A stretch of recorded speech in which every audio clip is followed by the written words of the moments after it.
Hello नमस्कार, मैं हूँ आशीष और मैं आपका वेलकम करता हूँ भारत फर्स्ट में। ईरान वॉर को रोकने के लिए मुझे आपसे $2.5 ट्रिलियन चाहिए और अगर आप चाहते हैं ईरान वॉर आगे चलती रहे तो मुझे आपसे $5 ट्रिलियन चाहिए। दोस्तों, बैकरूम डिप्लोमेसी में ये डील्स सामने आ रही हैं। जीसीसी से रैंसम कॉल्स एक्सटॉर्शन चल रहा है। ये अगर आप चाहते हैं कि दुबई इसी स्टेट में बच जाए तो ये पैसे दो। अगर आप चाहते हैं ओमान में और डिस्ट्रक्शन ना हो, कुवैत में, सऊदी अरेबिया में आपके ऑयल, गैस, इंफ्रास्ट्रक्चर ये शांति से बैठे रहें। मैंने आपको क्या कहा था? अगर आपको याद हो कमेंट में मुझे बताइए, क्या आपको याद है मैंने कहा था ट्रंप नहीं चाहता मिडल ईस्ट में ये जो अल्टरनेट पावर सेंटर्स बने हैं, अल्टरनेट फाइनेंशियल सेंटर्स हैं, ये प्रॉस्पर कर सकें। और इसीलिए आपको या तो हमारे बड़े-बड़े इक्विपमेंट, महँगे-महँगे इक्विपमेंट लेने पड़ेंगे। आप चाइना, रशिया से ये सब नहीं ले सकते।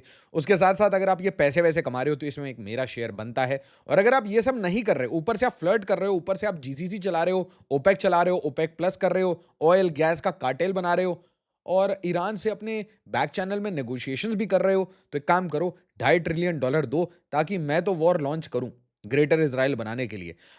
बट अगर आपको ये वॉर आगे चाहिए, अगर आपको ईरानियन रेजिम की और डिग्रेडेशन चाहिए, तो आप $5 ट्रिलियन हमें दे दो। आप ध्यान से देखिए, एक साइड में जो पब्लिक इन्फॉर्मेशन आ रही है, वो ये है कि डोनाल्ड ट्रंप ने 48 घंटे का डेडलाइन दिया है, स्ट्रेट ऑफ हॉर्मुज़ को खाली कर दो। बट आप खुद देखिए ट्रंप के एलाइज़ क्या कह रहे हैं। UK minister says Trump speaks for himself on his deadline for Iran. ऐसी कोई डेडलाइन फ्रांस ने नहीं दी, यूके ने नहीं दी, जर्मनी ने नहीं दी। ये सिर्फ डोनाल्ड ट्रंप खुद ब खुद अपना काम कर रहा है। इस पूरे रीजन की स्टोरी ये है कि भाई यहाँ पे अब लगभग 70 मतलब नहीं 17 फाइटर जेट, नहीं फाइटर जेट नहीं कहेंगे, 17 इनके एसेट्स, मतलब यूएस एयरफोर्स के। अब हम ट्रम्प की तरह नहीं कह सकते ना कि 5 7 9 10 नहीं। अभी तक जो इंफॉर्मेशन है, जो सारी आर्टिकल्स लिख रही हैं, वो ये 17 का नंबर दे रही हैं। तो 17 ऐसे यूएस एयरफोर्स के जो एसेट्स हैं उसको एलिमिनेट कर चुका है ईरान, डैमेज कर चुका है, हिट कर चुका है, स्ट्राइक डाउन कर चुका है, जिसमें F-15, F-16, F-35 और आज भी एक F-15 इन्होंने शूट डाउन किया। इसके साथ-साथ इनके जो 27 अलग-अलग बेसेस हैं, कुछ बड़े बेसेस हैं, कुछ स्मॉल लिसनिंग पोस्ट हैं, कुछ छोटे-छोटे ट्रांजिट पॉइंट्स हैं, सबको ठोका गया है और यहाँ से अमेरिकन मिलिट्री वो निकल के भाग चुकी है। इसके बीच में आपको ये पता होना चाहिए, पूरे रीजन में जहाँ-जहाँ पैसा था, Saudi Arabia, Oman, Qatar, Bahrain, UAE, Kuwait, ये एरिया में पैसा था। जीसीसी की बात कर रहा हूँ और ये पैसे वाले देशों में जहाँ पे ऑयल एंड गैस, रिच शेख की फैमिलीज रहती हैं, मोनार्कीज हैं, इन सब की स्थिति ये है कि यहाँ से लोग छोड़ के जा चुके हैं, बिजनेसेस वो अपने आप को रैप कर रहे हैं और इसीलिए एक बहुत बड़ा खतरा ये भी मंडरा रहा है कि पर्शियन गल्फ यहाँ से चोक्ड है, अब रेड सी भी चोक हो जाएगा। इसराइल को करना क्या होगा? इसराइल को और ज़्यादा ईरान को पोक करना होगा। ईरान क्या करेगा? ये पूरा रेड सी चोक कर देगा। तो कुल मिला के जीसीसी, उसका डिस्ट्रक्शन वो अब डोनाल्ड ट्रंप के हाथ में है और इनफैक्ट बेंजामिन नेतन्याहू के हाथ में है। तो एक तरीके से एक रैंसम कॉल दिया जा रहा है। मैं आपको दिखा रहा हूँ, एविडेंस दिखा रहा हूँ, पेशेंस रखिए, बस वीडियो को लाइक, शेयर और सब्सक्राइब जरूर कर दीजिए। साथ ही साथ यहाँ पे बोला जा रहा है कि जो इनकी स्ट्रेट ऑफ हॉर्मूज का जो चोक है, इससे जो per day billions of dollars का जो कॉस्ट है, इसके अलावा जो इकोनॉमिक कॉस्ट है, ये बढ़ता जा रहा है मिडिल ईस्ट के लिए। Iran war darkens outlook for Gulf ambitions, Trump deals. इसके बीच में मिडिल ईस्ट आई ये रिपोर्ट करता है, report claims US seeking trillions from Gulf countries as war funding. तो भाई ये आज की तारीख है 22 मार्च और ये है 2026। तो यहाँ पे बोला जा रहा है कि वॉर फंडिंग के लिए हमें पैसे चाहिए। द क्रैडल कहता है US demands trillions in war ransom from GCC allies. ये मार्च 20 की खबर है, ठीक है। $2.5 ट्रिलियन टू स्टॉप, ये न्यूज कह रहा है, the unbiased perspective, to stop और 5 trillion to continue. Trump reportedly demands war ransom from Arabs.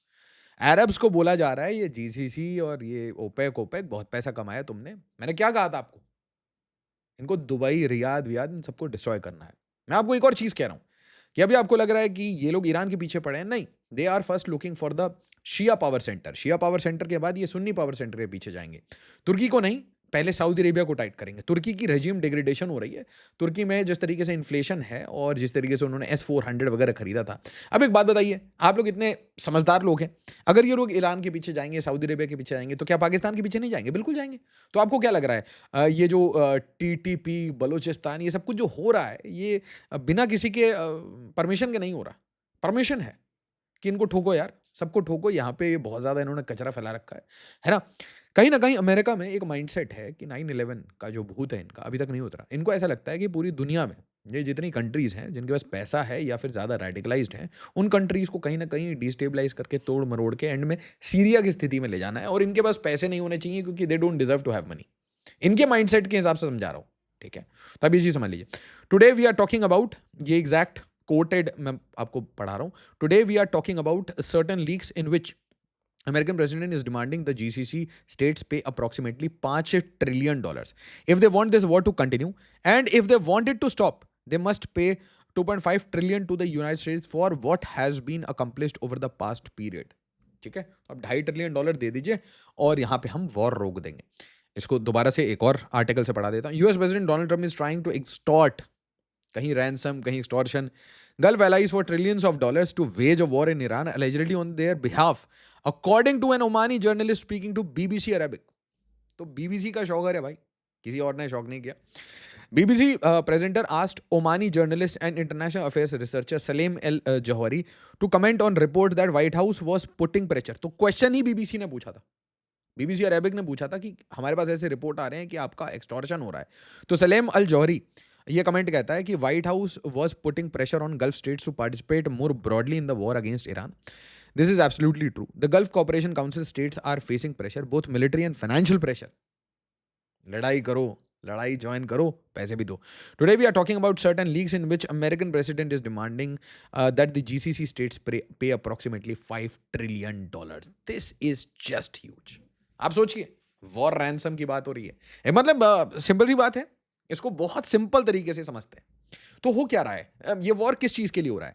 इस वॉर का सबसे बड़ा जो एजेंडा है वो ये है इजराइल। इजराइल इतना छोटा नहीं रहना चाहिए, इजराइल बड़ा होना चाहिए। सीरिया में, जॉर्डन में, सऊदी अरेबिया में, इजिप्ट में, हर जगह फैले रहना चाहिए। बड़ा इजराइल, ग्रेटर इजराइल इनको बनाना है।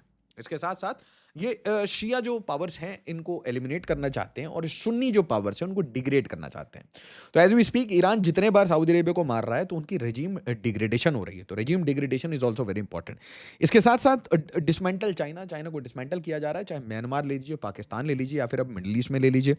ईरान, वेनेजुएला, मिडल ईस्ट में ऑल्टरनेटिव्स, ड्रोन सप्लाई करना, फेशियल रिकग्निशन कैमरा सप्लाई करना, ऑल्टरनेट सप्लाई चेन में चाइना कोशिश कर रहा था कि मिडिल ईस्ट का पैसा अच्छे से लूटा जाए, सामान पहुंचाया जाए, तो वो सप्लाई चेन को भी तोड़ दिया गया। इसके साथ साथ एक और इशू है कि ईरान में जो फिसाइल मटेरियल है वो कहाँ है। इसके साथ साथ ट्रंप ये भी चाहता है कि वो एक बड़ी लेगेसी छोड़ के जाए as the greatest president of US, जिसने कि ईरान को ठोका, ईरान को घुटने पे ला दिया, और एक ऐसा प्रेसिडेंट जिसने सऊदी अरेबिया को डिग्रेड कर दिया। तो क्योंकि जो नेक्स्ट ऑपरेशन है वो सऊदी अरेबिया और पाकिस्तान के ऊपर पेंडिंग है। अब देखिए, इसके साथ साथ ग्रेटर इसराइल हो रहा है, इसके साथ साथ पेट्रोलियम मतलब ऑयल एंड गैस, इसके ऊपर कंट्रोल, इसके साथ डॉलर की जो हेजेमनी है उसको रीइंस्टेट करना है, और साथ ही साथ एप्स्टीन फाइल को बरी करना है। तो ये तो कुछ वॉर ऑब्जेक्टिव्स मैं बता रहा हूँ, बट इसके साथ पैसे बनाने का भी ऑब्जेक्टिव था। मैंने आपको बताया कि जो डिग्रेडेशन होगा यहाँ पे इस एरिया में, जो भी डिग्रेडेशन होगा, जो भी पैसा यहाँ से निकलेगा वो जाके अमेरिका में सेटल होगा, क्योंकि वहाँ पे पीस ट्रैंक्विलिटी है। एक्चुअली क्या है कि एक बड़ी अच्छी कहानी मैंने सुनी थी दुबई के बारे में कि अगर आप अपना गेट खुला भी छोड़ के चले जाओगे ना तो कोई चोरी नहीं करेगा। It's very good. इसको बोलते हैं सिटीजन्स को सिक्योरिटी मिलना। जैसे कि आप देखते हैं ना, इंडिया में वीडियो वायरल होती है कि यार यहाँ पे कचरा था, वहाँ कचरा था, तो आपको ये दुबई में नहीं मिलेगा। तो कम टू दुबई, है ना, बार बार बोलते हैं ना, हबीबी हबीबी come to Dubai, come to Dubai, ठीक है। बट एक दूसरी इशू है कि UAE can not protect itself. मतलब वो अपने सिटीजन को तो प्रोटेक्ट कर पा रहा है बट नेशनल सिक्योरिटी को देख नहीं पा रहा है ना। उसके पास ना अटैक ना डिफेंस के बारे में कुछ आइडिया है, और इसके साथ डेमोक्रेसी नहीं है। इसके साथ वो डिपेंडेंट है अमेरिका। कुल मिला के ये जो रॉयल फैमिलीज हैं ये स्लेव हैं गोरों की, ठीक है। अब इससे ज़्यादा मैं आपको क्या सच्चाई बताऊं, ठीक है। इसके साथ साथ ये तो गोरों के पीछे घूमते हैं दो मिला के। इसके साथ साथ जो लोग यहाँ काम करने जाते हैं उनको भी ये एक थर्ड ग्रेड फोर्थ ग्रेड का मतलब लो लाइफ समझते हैं, ठीक है। उन लोगों से काम कराते हैं, कंट्रीज को बिल्ड करते हैं, ऑयल एंड गैस के पैसे को एंजॉय करते हैं, गोल्ड की लंबोर्गिनी लेते हैं, और ट्रम्प को ये सब पसंद नहीं है। ट्रम्प कहता है कि भाई ठीक है, थोड़ा मोटा तेल का पैसा रख लो but majority money should come back to us, ठीक है। और ये गोल्ड की Lamborghini I only deserve, I am a billionaire. Simple सी बात है। ये मिडिल ईस्ट के लोग हैं ना, ये है, हम गोरे हैं, हम सबसे सुप्रीम है, सीधी बात है, हम अमेरिका है। Might is right. तुम्हारे पास जब है नहीं खेलने कूदने के लिए कोई मिसाइल, ठीक है, और या एयर डिफेंस सिस्टम, तो तुम पेट्रियट और थर्ड पे डिपेंड होकर कब तक चलोगे। तो मैंने सारी अपनी फोर्सेस पीछे खींच ली। अब देख लो अपनी औकात, औकात दिखाई जा रही है। उसके बाद पैसे का एक्सटॉर्शन किया जा रहा है। कहानी बड़ी सीरियस है। मैंने मतलब इतनी ओपनली कोई कहानी बाहर आते हुए नहीं देखी। वीडियो को ना थोड़ा ज़्यादा शेयर कर दीजिएगा, दब जाएगी वरना। जय हिंद, जय भारत।